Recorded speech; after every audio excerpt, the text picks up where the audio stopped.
प्यारे बच्चों, उम्मीद करता हूँ कि आप सब अच्छे होंगे और आपकी जो पढ़ाई है वो भी बेहतरीन ढंग से चल रही होगी। देखें, आपकी जो बोर्ड परीक्षाएं हैं वो करीब हैं, तो ये कक्षा 10 वाले बच्चों के लिए जो है बोर्ड परीक्षाओं को ध्यान में रखते हुए एक वीडियो जो है बनाया जा रहा है। इसमें जो है आपको MCQs मिलेंगे, बहुविकल्पीय प्रश्न।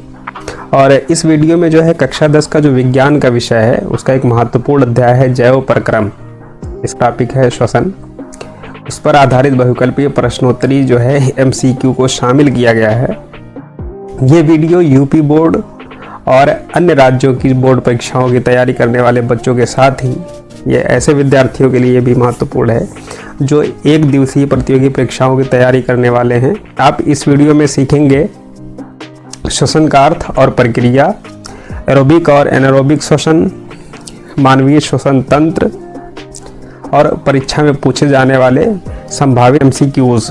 तो ये जो टॉपिक हैं, मतलब ये सब आपको इससे संबंधित क्वेश्चन इस वीडियो में मिलेंगे, तो इसको आप ध्यानपूर्वक देखिए। पहला प्रश्न है, श्वसन किसके द्वारा होता है? ऑप्शन ए जो है श्वसन तंत्र, ऑप्शन बी पाचन तंत्र, ऑप्शन सी उत्सर्जन तंत्र और ऑप्शन डी जो है वो है संचार तंत्र। 5 सेकंड का समय है, आप सोचें आंसर, उसके बाद 5 सेकंड के बाद ये आपको आंसर करेक्ट बता दिया जाएगा। तो करेक्ट ऑप्शन जो है इस प्रश्न का वो है श्वसन तंत्र। आइए व्याख्या देख लेते हैं। देखें, श्वसन तंत्र का जो कार्य है वो शरीर में ऑक्सीजन को ग्रहण करना और कार्बन डाइऑक्साइड को बाहर निकालना है। ये तंत्र नाक, ट्रेकिया, ब्रोंकाई और फेफड़ों से मिलकर बना होता है।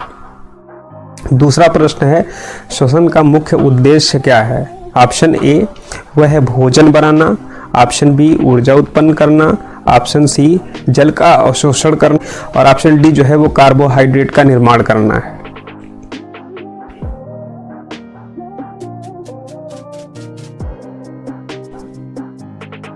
तो इस प्रश्न का सही उत्तर है वो है श्वसन का मुख्य उद्देश्य क्या है? ऊर्जा उत्पन्न करना। व्याख्या की अगर बात करें तो व्याख्या क्या है? श्वसन का जो प्रमुख उद्देश्य होता है वो ऊर्जा का उत्पादन करना है, जो कि कोशिकीय कार्यों को संचालित करने के लिए आवश्यक होती है। ये ऊर्जा ATP, जिसे हम एडेनोसिन ट्राइफॉस्फेट के रूप में जानते हैं, उसी के रूप में यह क्या होती है? संग्रहित होती है। अगला प्रश्न है, श्वसन की प्रक्रिया में कौन सी गैस ली जाती है? Option A oxygen, option B carbon dioxide और ऑप्शन सी जो है वो है नाइट्रोजन, ऑप्शन डी जो है हाइड्रोजन। 5 सेकंड का समय है, आप सोचें श्वसन की प्रक्रिया में कौन सी गैस ली जाती है?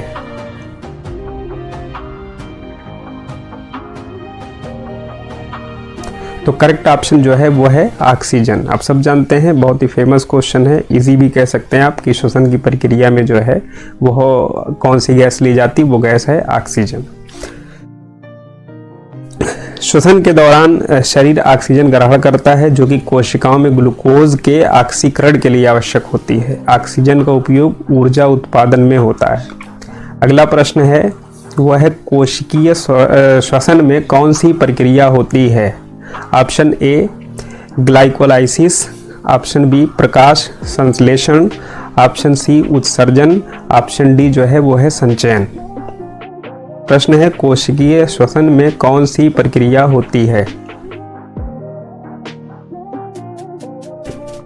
तो इस प्रश्न का सही उत्तर है वो है ग्लाइकोलाइसिस। देखें, कोशिकीय श्वसन की पहली प्रक्रिया ग्लाइकोलाइसिस है, जहां ग्लूकोज का विखंडन होता है और ये पायरुवेट में बदल जाता है। ये प्रक्रिया साइटोप्लाज्म में होती है। अगला प्रश्न है, श्वसन की प्रक्रिया कहाँ होती है? ऑप्शन ए माइटोकॉन्ड्रिया में, ऑप्शन बी पर्णहरित में, ऑप्शन सी राइबोसोम में, ऑप्शन डी जो है वो है न्यूक्लियस में। क्वेश्चन है, श्वसन की प्रक्रिया कहाँ होती है? तो इस प्रश्न का सही उत्तर है वो है माइटोकॉन्ड्रिया में। देखिए, माइटोकॉन्ड्रिया को कोशिका का पावर हाउस भी कहा जाता है, क्योंकि यहाँ ATP का निर्माण होता है। एरोबिक श्वसन की अधिकांश प्रक्रिया माइटोकॉन्ड्रिया में होती है। अगला प्रश्न है, एनारोबिक श्वसन किसके अभाव में होता है? Option A carbon dioxide, option B oxygen, option C जल, ऑप्शन डी ग्लूकोज। एनारोबिक श्वसन किसके अभाव में होता है? तो सही उत्तर है वो है ऑक्सीजन। एनारोबिक श्वसन तब होता है जब ऑक्सीजन अनुपलब्ध होती है। इस प्रक्रिया में ग्लूकोज का विखंडन होता है और ऊर्जा उत्पन्न होती है, लेकिन ये एरोबिक श्वसन की तुलना में कम होती है। अगला प्रश्न है, एरोबिक श्वसन में अंतिम उत्पाद क्या है? ऑप्शन ए कार्बन डाइऑक्साइड और जल, option B lactic acid, option C ethanol और CO2, ऑप्शन डी ग्लूकोज। प्रश्न है, एरोबिक श्वसन में अंतिम उत्पाद क्या है?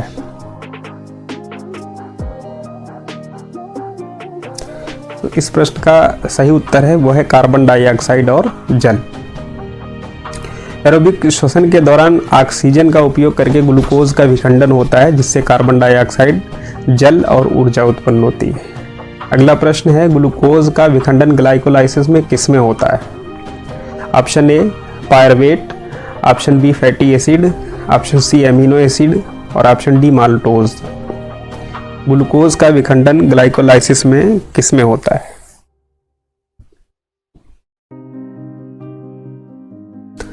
इस प्रश्न का सही उत्तर है वो है पायरवेट। ग्लाइकोलाइसिस प्रक्रिया में एक ग्लूकोज अणु का विखंडन होता है और ये 2 पायरवेट अणुओं में बदल जाता है। ये प्रक्रिया साइटोप्लाज्म में होती है। अगला प्रश्न है, श्वसन की प्रक्रिया में कौन सा अंग प्रमुख भूमिका निभाता है? ऑप्शन ए फेफड़े, ऑप्शन बी यकृत, ऑप्शन सी हृदय, ऑप्शन डी अग्नाशय।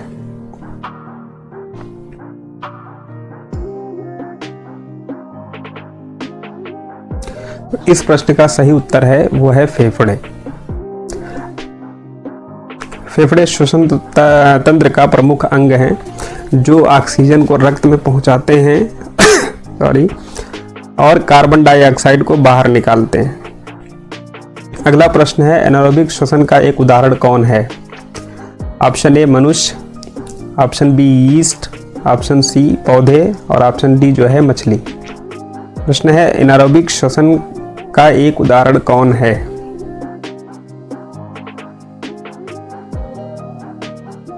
तो करेक्ट ऑप्शन जो है वो है यीस्ट। यीस्ट में एनारोबिक श्वसन होता है जहां ऑक्सीजन की अनुपस्थिति में इथेनॉल और कार्बन डाइऑक्साइड उत्पन्न होते हैं। इसे अल्कोहलिक किण्वन भी कहा जाता है। अगला प्रश्न है, एरोबिक श्वसन में कितने ATP अणु उत्पन्न होते हैं? Option A 2, option B 36 to 38, option C 4 और ऑप्शन डी जो है 12। एरोबिक श्वसन में कितने ATP अणु उत्पन्न होते हैं? तो करेक्ट ऑप्शन जो है वो है 36 से 38। एरोबिक श्वसन में ग्लूकोज अणु से लगभग 36 से 38 ATP उत्पन्न होते हैं जो कोशिकीय कार्यों के लिए ऊर्जा प्रदान करते हैं। 12वां प्रश्न है, ग्लाइकोलाइसिस कहाँ होता है? ऑप्शन ए माइटोकॉन्ड्रिया में, ऑप्शन बी साइटोप्लाज्म में, ऑप्शन सी नाभिक और ऑप्शन डी जो है क्लोरोप्लास्ट। ग्लाइकोलाइसिस कहाँ होता है?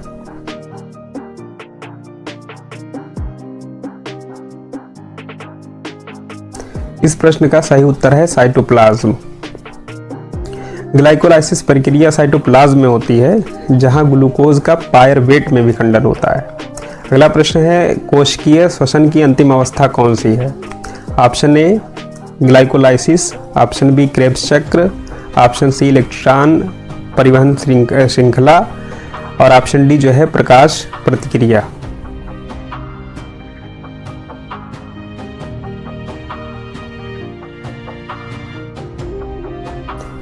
सही उत्तर है इलेक्ट्रॉन परिवहन श्रृंखला। इलेक्ट्रॉन परिवहन श्रृंखला कोशिकीय श्वसन की अंतिम अवस्था है जहां NADH और FADH2 से इलेक्ट्रॉनों का परिवहन होता है और ATP उत्पन्न होती है। अगला प्रश्न है, फेफड़ों में गैसों का आदान प्रदान कहाँ होता है? Option A bronchi, option B alveoli, option C trachea, option D गले में।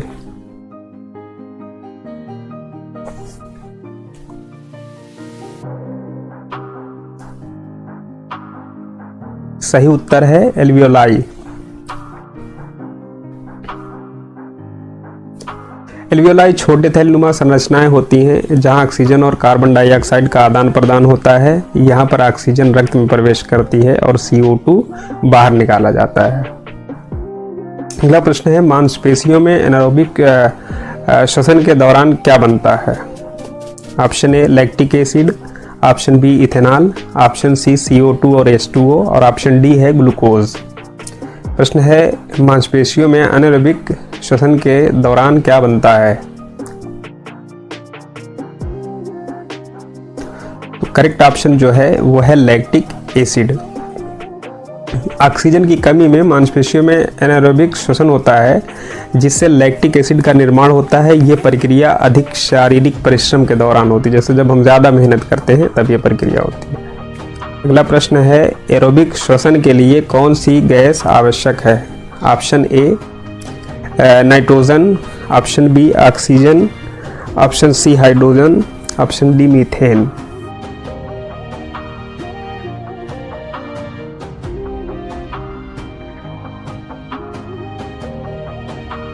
सही उत्तर है ऑक्सीजन।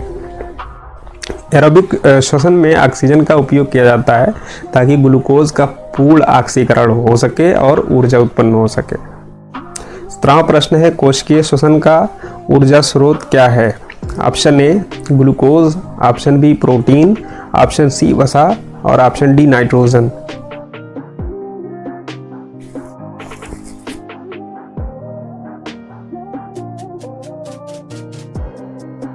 सही उत्तर है ग्लूकोज।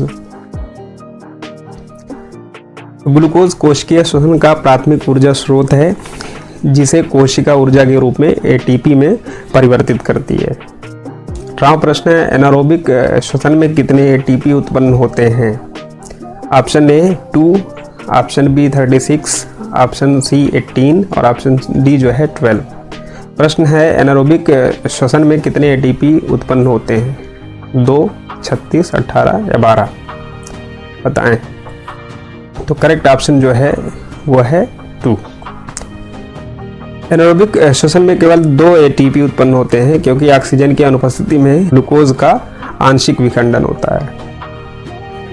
19वां प्रश्न है, क्रेब्स चक्र कहाँ होता है? Option A cytoplasm, option B mitochondria, option C chloroplast और ऑप्शन डी जो है नाभिक।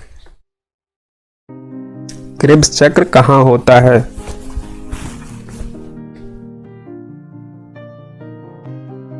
तो सही उत्तर है वह है माइटोकॉन्ड्रिया। क्रेब्स चक्र माइटोकॉन्ड्रिया में होता है जहां एसिटाइल कोएंजाइम A का ऑक्सीकरण होता है और NADH तथा FADH2 उत्पन्न होते हैं। अगला प्रश्न है 20वां, ऑक्सीजन का परिवहन रक्त में किसके द्वारा होता है? Option A haemoglobin, option B plasma, option C सफेद रक्त कोशिका और ऑप्शन डी जो है प्लेटलेट्स।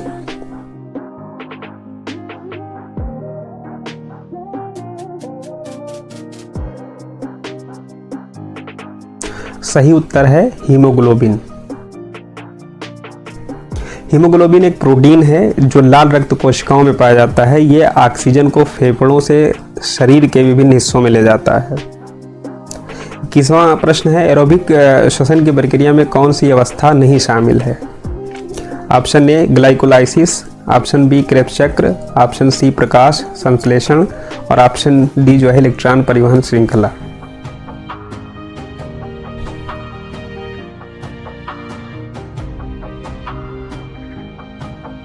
इस प्रश्न का सही उत्तर है प्रकाश संश्लेषण। एरोबिक श्वसन में ग्लाइकोलाइसिस, क्रेब्स चक्र और इलेक्ट्रॉन परिवहन श्रृंखला शामिल होती है, लेकिन प्रकाश संश्लेषण एक अलग प्रक्रिया है जो केवल पौधों में होती है और ऑक्सीजन के उत्पादन में सहायक है। अगला प्रश्न है, कौन सा अंग फेफड़ों से ऑक्सीजन को कोशिकाओं तक ले जाता है? ऑप्शन ए धमनियां, ऑप्शन बी नसें, ऑप्शन सी शिराएं और ऑप्शन डी जो है कोशिकाएं।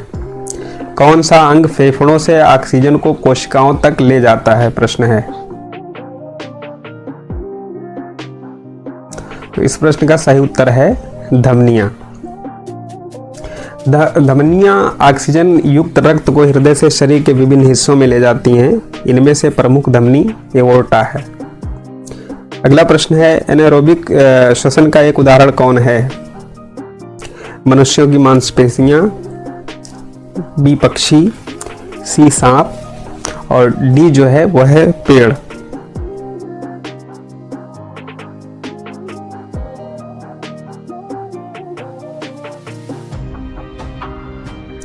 इस प्रश्न का सही उत्तर है मनुष्यों की मांसपेशियां। जब मांसपेशियों में ऑक्सीजन की कमी होती है तो अनएरोबिक श्वसन होता है जिससे लैक्टिक एसिड बनता है। यह प्रक्रिया अधिक परिश्रम के दौरान होती है। अगला प्रश्न है, ग्लूकोज का प्रथम विखंडन कहाँ होता है? ऑप्शन ए साइटोप्लाज्म में, ऑप्शन बी माइटोकॉन्ड्रिया में, ऑप्शन सी यकृत में और ऑप्शन डी फेफड़ों में। ग्लूकोज का प्रथम विखंडन कहाँ होता है? साइटोप्लाज्म, माइटोकॉन्ड्रिया, यकृत और फेफड़े। 4 ऑप्शन है, बताएं। तो करेक्ट ऑप्शन जो है वो है साइटोप्लाज्म में। ग्लाइकोलाइसिस जो श्वसन की पहली अवस्था है साइटोप्लाज्म में होती है। इसमें ग्लूकोज पायरुवेट में बदलता है। अगला प्रश्न है, ऑक्सीजन का प्रवेश शरीर में किसके माध्यम से होता है? Option A trachea, option B नाक, ऑप्शन सी ब्रोंकाई और ऑप्शन डी एल्वियोलाई। ऑक्सीजन का प्रवेश शरीर में किसके माध्यम से होता है? तो सही उत्तर है वो है नाक। श्वसन का प्रारंभिक चरण नाक से होता है जहां से ऑक्सीजन शरीर में प्रवेश करती है और शुद्ध की जाती है। अगला प्रश्न है, कोशिकीय श्वसन में कितने एटीपी अणु एक ग्लूकोज अणु से उत्पन्न होते हैं? ऑप्शन ए 38, ऑप्शन बी 24 और ऑप्शन सी 12, ऑप्शन डी 8। कोशिकीय श्वसन में कितने एटीपी अणु एक ग्लूकोज अणु से उत्पन्न होते हैं? 38, 24, 12 या 8? तो सही उत्तर है वो है 38।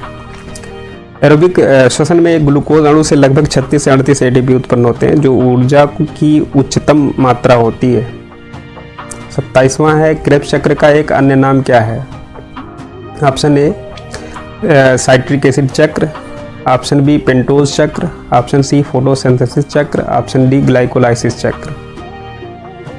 क्रेब्स चक्र का एक अन्य नाम।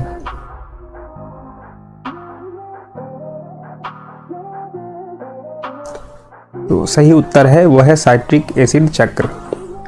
क्रेब्स चक्र को साइट्रिक एसिड चक्र भी कहा जाता है क्योंकि इसमें साइट्रिक एसिड का निर्माण होता है। ये प्रक्रिया माइटोकॉन्ड्रिया में होती है। अगला प्रश्न है, कौन सा अंग श्वसन का हिस्सा नहीं है? ऑप्शन ए हृदय, ऑप्शन बी नाक, ऑप्शन सी ट्रेकिया और ऑप्शन डी फेफड़े।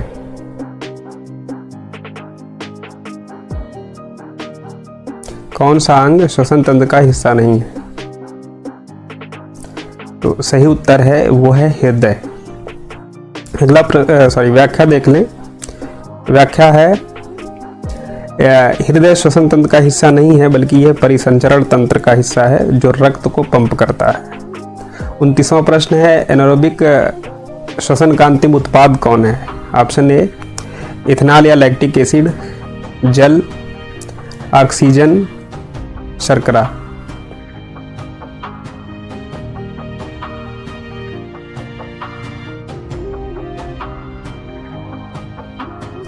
सही उत्तर है इथेनॉल या लैक्टिक एसिड। एनारोबिक श्वसन के दौरान इथेनॉल ईस्ट में या लैक्टिक एसिड मनुष्यों की मांसपेशियों में जो बनता है का उत्पादन होता है। इसमें ऑक्सीजन का उपयोग नहीं होता। अगला प्रश्न है, फोटोसिंथेसिस और श्वसन के बीच अंतर क्या है? ऑप्शन ए श्वसन ऊर्जा उत्पन्न करता है जबकि फोटोसिंथेसिस ऊर्जा को संचित करता है। ऑप्शन बी श्वसन केवल पौधों में होता है। ऑप्शन सी फोटोसिंथेसिस रात में होता है और ऑप्शन डी जो है दोनों समान है।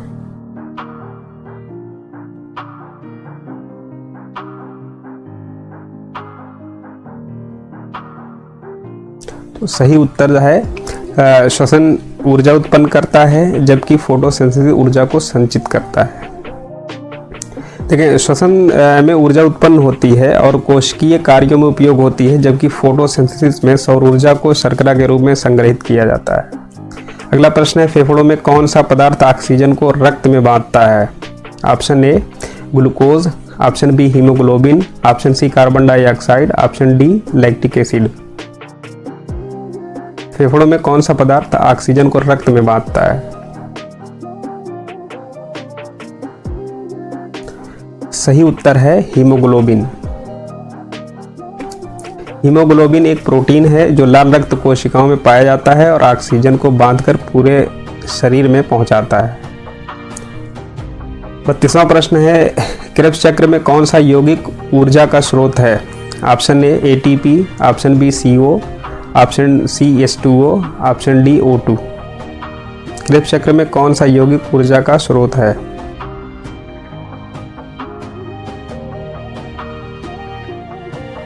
सही उत्तर है ATP।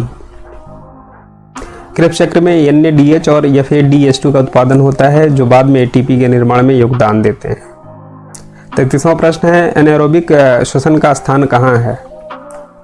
Option A cytoplasm, option B mitochondria, option C ribosome और ऑप्शन डी नाभिक। एनारोबिक श्वसन का स्थान कहाँ है? तो सही उत्तर है वो है साइटोप्लाज्म। एनारोबिक श्वसन साइटोप्लाज्म में होता है क्योंकि इसमें माइटोकॉन्ड्रिया की आवश्यकता नहीं होती है। 34वां प्रश्न है, श्वसन की प्रक्रिया में ऊर्जा के उत्पादन के लिए कौन सी अणु का विखंडन होता है? Option A glucose, option B protein, option C वसा और ऑप्शन डी नाइट्रोजन। श्वसन की प्रक्रिया में ऊर्जा के उत्पादन के लिए कौन से अणु का विखंडन होता है? तो सही उत्तर है वो है ग्लूकोज। श्वसन प्रक्रिया में ग्लूकोज का विखंडन होता है जिससे ऊर्जा उत्पन्न होती है।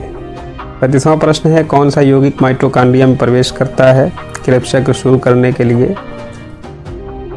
तो ऑप्शन ए है वो है acetyl coenzyme A, option B glucose, option C pyruvate और ऑप्शन डी लैक्टिक एसिड। प्रश्न है, कौन सा यौगिक माइटोकॉन्ड्रिया में प्रवेश करता है क्रेब्स चक्र शुरू करने के लिए? सही उत्तर है वो है एसिटाइल कोएंजाइम A। पायरवेट का ऑक्सीकरण एसिटाइल कोएंजाइम A में होता है जो क्रेब्स चक्र को शुरू करता है। 36वां प्रश्न है, श्वसन की कौन सी अवस्था सभी जीवों में समान होती है? Option A glycolysis, option B Krebs चक्र, ऑप्शन सी इलेक्ट्रॉन परिवहन श्रृंखला और ऑप्शन डी प्रकाश संश्लेषण। श्वसन की कौन सी अवस्था सभी जीवों में समान होती है? सही उत्तर है वो है ग्लाइकोलाइसिस, यानी कि ऑप्शन ए। ग्लाइकोलाइसिस सभी जीवों में समान होती है और साइटोप्लाज्म में होती है चाहे ऑक्सीजन हो या ना हो। 37वां प्रश्न है, कौन सा उत्पाद श्वसन का अंतिम उत्पाद है? ऑप्शन ए CO2 और H2O, option B lactic acid, option C glucose और ऑप्शन डी एमिनो एसिड। कौन सा उत्पाद श्वसन का अंतिम उत्पाद है?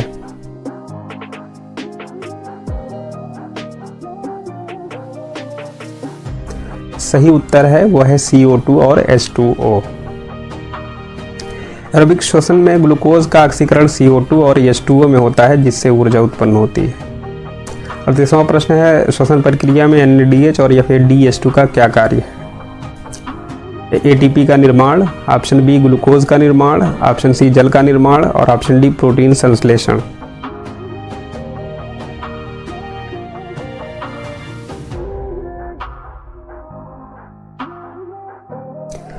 सही उत्तर है ATP का निर्माण। NADH और FADH2 इलेक्ट्रॉनों को इलेक्ट्रॉन परिवहन श्रृंखला तक पहुंचाते हैं जिससे ATP का निर्माण होता है। अगला प्रश्न है, एरोबिक श्वसन में कितना प्रतिशत ऊर्जा रूपांतरित होती है? Option A 40%, option B 100%, option C 60%, option D 95%। Aerobic श्वसन में कितना प्रतिशत ऊर्जा रूपांतरित होती है? 40%, 100%, 60% या 95%। सही उत्तर है वो है 40%। एरोबिक श्वसन में लगभग 40% ऊर्जा ATP में संग्रहित होती है जबकि शेष ऊर्जा गर्मी के रूप में निकलती है। 40वां और अंतिम प्रश्न है, श्वसन और प्रकाश संश्लेषण के बीच का मुख्य अंतर क्या है? ऑप्शन ए श्वसन ऑक्सीजन का उपयोग करता है और कार्बन डाइऑक्साइड उत्पन्न करता है, जबकि फोटोसिंथेसिस इसके विपरीत करता है। ऑप्शन बी है दोनों एक ही समय में होते हैं। ऑप्शन सी श्वसन केवल पौधों में होता है और ऑप्शन डी जो है फोटोसिंथेसिस ऊर्जा उत्पन्न करता है। प्रश्न है श्वसन और प्रकाश संश्लेषण के बीच का मुख्य अंतर क्या है?